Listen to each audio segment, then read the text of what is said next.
আসসালামু আলাইকুম।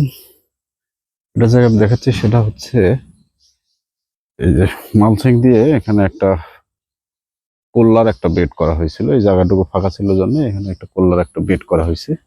তো এর আগে ভিডিওতে আমি দেখাচ্ছিলাম তখন গাছগুলো অনেক ছোট ছিল। এখন যেটা দেখাচ্ছি গাছগুলো অনেক বড় হয়ে গেছে ইতিমধ্যে এবং গাছগুলো অলরেডি ফল দেয়া শুরু করছে। এই যে যদি দেখি এটা হচ্ছে কোল্লা, এটা হচ্ছে স্পাহানি কোম্পানির বিগ বস কোল্লার। এখানে আমি লাগাইছিলাম, এই কলগুলো ওই যে ধরা শুরু করছে, এই যে ধরা শুরু করছে আর কি। এই যে এই সাইডে একটা, এই যে কলগুলো এখন আসতেছে।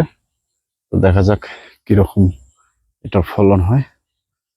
তো এটার আপডেট আপনাদের সঙ্গে আমি পরবর্তীতে শেয়ার করব।